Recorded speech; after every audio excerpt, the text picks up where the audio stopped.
Good morning and welcome to Morning Movie News, where just yesterday we were talking about how careers in Hollywood are a marathon and not a sprint in the context of Dev Patel and the hot lead role he finally landed as the founder of Chippendales, a story of murder and intrigue. It's going to be great.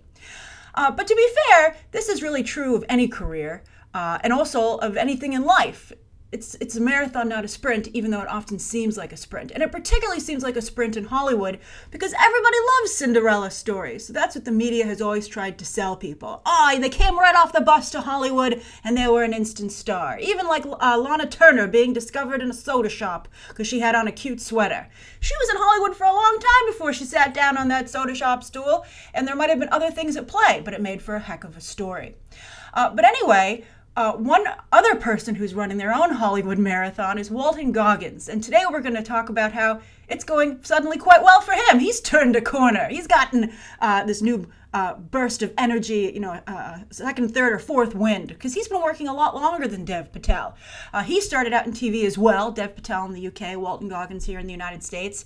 Sons of Anarchy, Justified, where I discovered him as the fabulous Boyd Crowder. And let's be fair, Walton Goggins has no range. He's got one character that he plays, which is probably a variation on himself, but he does it really well, and he has a lot of nuance and heart as a performer. And then he just kept working. He kept working. More and more people discovered him as he got onto more and more shows. And suddenly somebody said to Quentin Tarantino, there's this actor who talks like he's in one of your movies. And Quentin Tarantino was like, really? Let me take a look. Maybe he should be in one of my movies.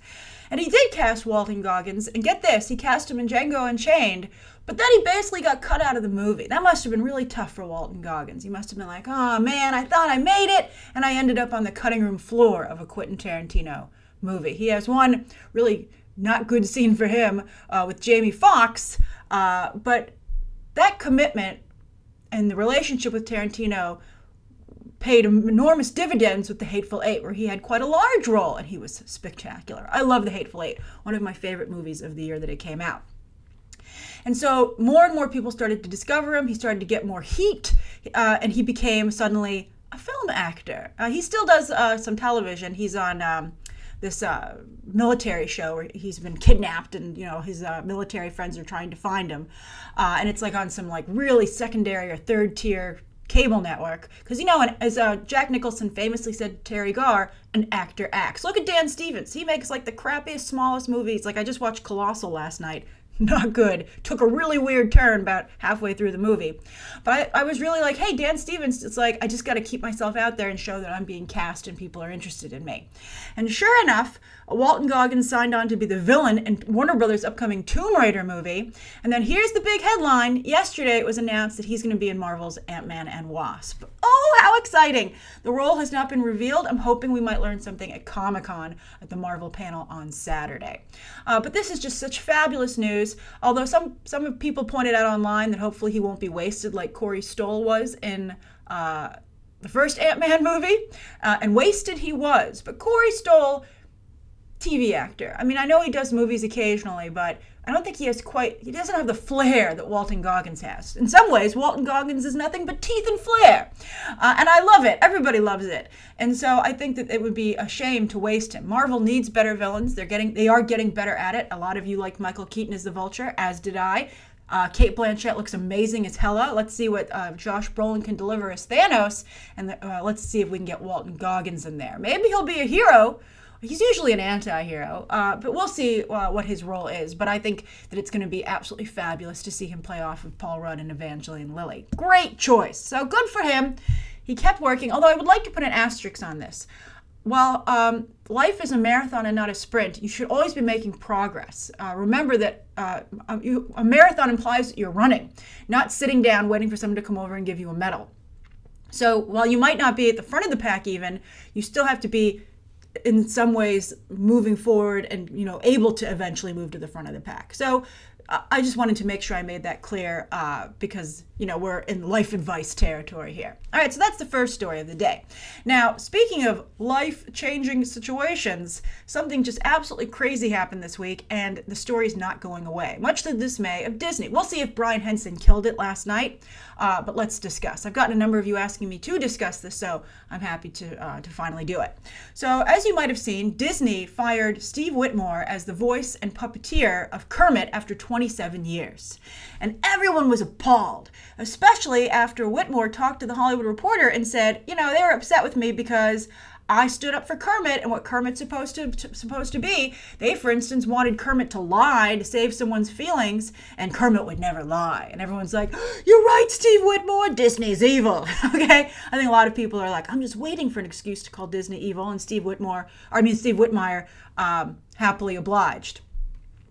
But then Brian Henson came in to do damage control for Disney, to defend Disney, also to the Hollywood Reporter, and he did not take any prisoners. He showed no mercy. He gutted Whitmire PR-wise. So basically he said, it's my fault. I should have fired this guy when I sold the company to Disney in 2004. So over 10 years ago. He said, I knew he was a problem then. He was a nightmare. He was really appalling and had unacceptable behavior to everyone he worked with.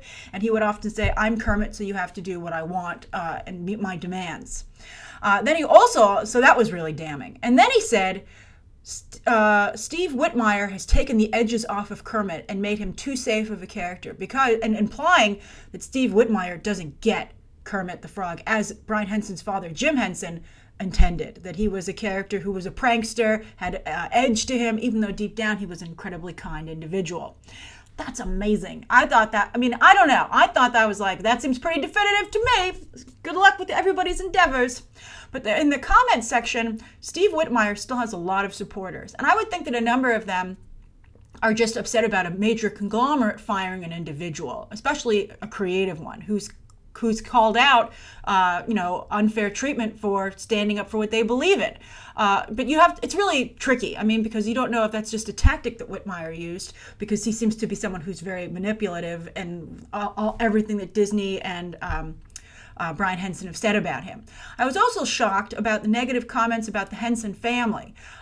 For instance, Brian Henson said, I'm so happy that this cloud of negativity will finally be removed from Kermit, to which someone said, oh, you mean like when Jim Henson died and that removed the negativity as well? And I was like, whoa, I thought that was just really below the belt. And then also a lot of people accuse Brian Henson of just trying to kiss up to Disney. I don't see why. His deal is set, and he's also going to make Happy Time murders with stripper puppets and stuff.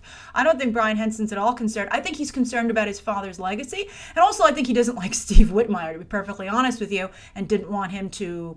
I think that there's been some question as to, I think that Brian Henson wanted to remind everybody that his father is the one who has true ownership over Kermit. And I think Steve Whitmire was trying to make it look like, he was Kermit, more so than anyone else. I don't blame Brian Henson for trying to protect his father's legacy. Those are comments about Jim Henson, which is so horrible. And also Brian Henson put a very strong show of support to Matt Vogel, the puppeteer, taking over, and saying Matt will get Kermit and I think bring this new quality, the quality that he was originally had and was supposed to maintain over the years, back to the character. I can agree with that. I think that the Muppets have always been very edgy, and I think that Kermit in particular has lost that to some degree. And also, like for instance, the ABC show, I was not a fan of the ABC show. I thought that it was, I thought a lot of the, but I don't know. I agree with maybe everybody. I can see the lying comment that Steve Whitmire made as true, but I also think the portrayal of the characters was off. I guess the question is, where does that blame lie? I would just get rid of everybody associated with the Muppets, quite frankly, if I were Disney, and start, except, the puppeteers who were doing a good job. But it certainly needs new writers as well. The property just isn't delivering. That show was canceled on ABC.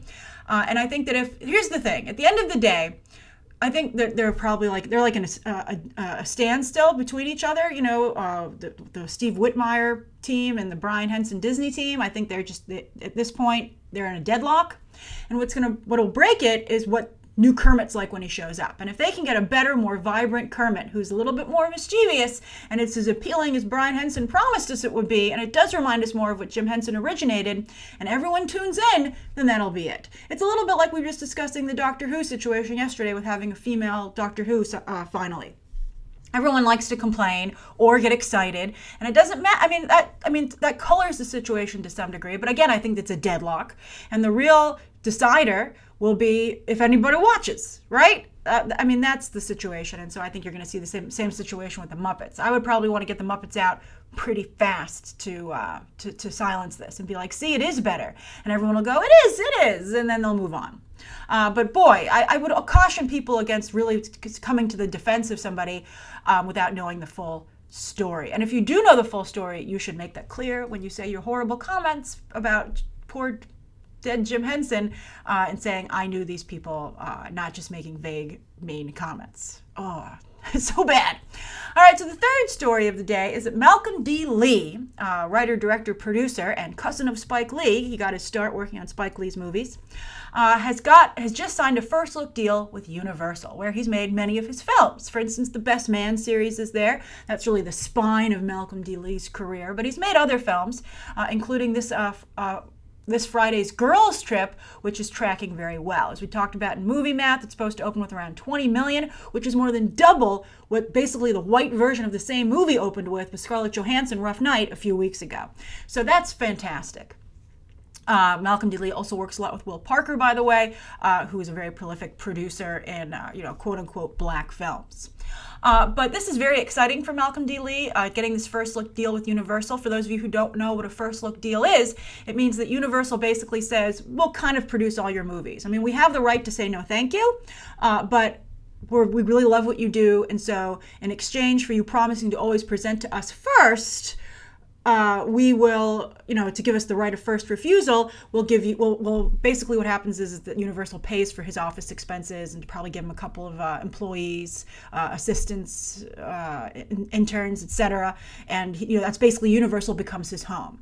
And he has a couple of movies upcoming with Universal. The Best Man Wedding, third in that series. His biggest hit was the Best Man Holiday. Very good movie, by the way. I enjoyed it.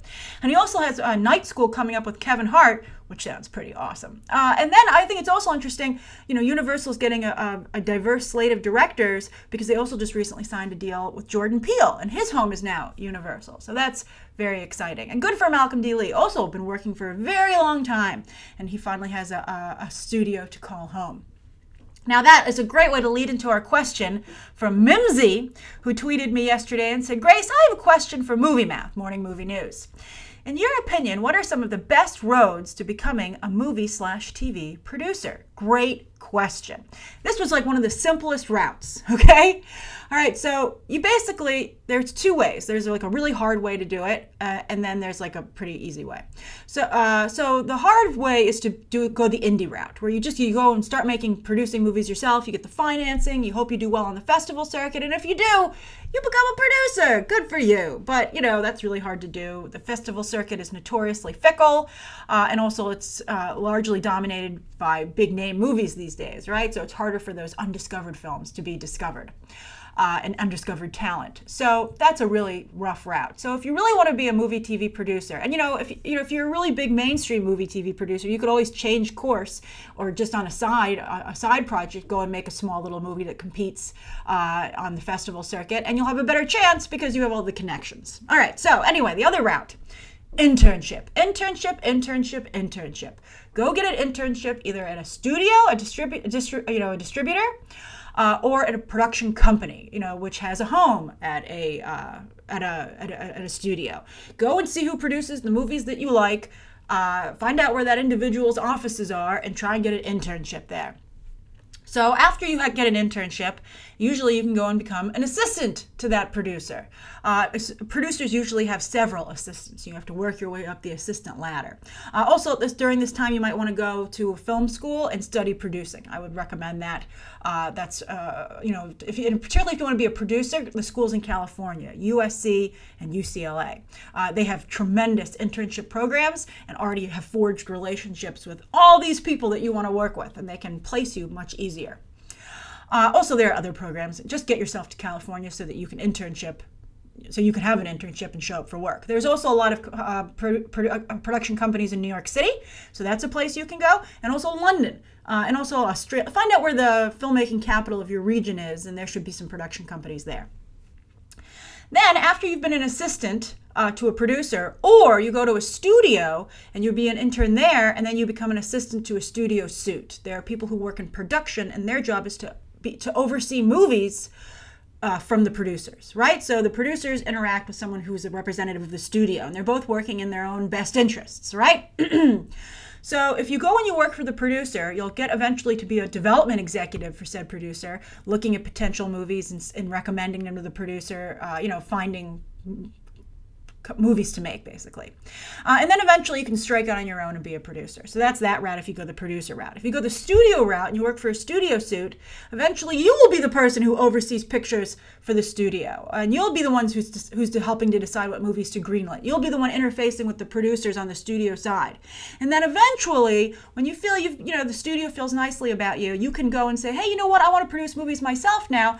And usually that studio will make a deal with you to have that be your home as a producer. And so then you go off on your own. For instance, you'll find out, if you look at go study producers and see what their paths to success were, and you'll find that a number of them did work at studios. For instance, Scott Rudin, very, very successful producer, theater and movies.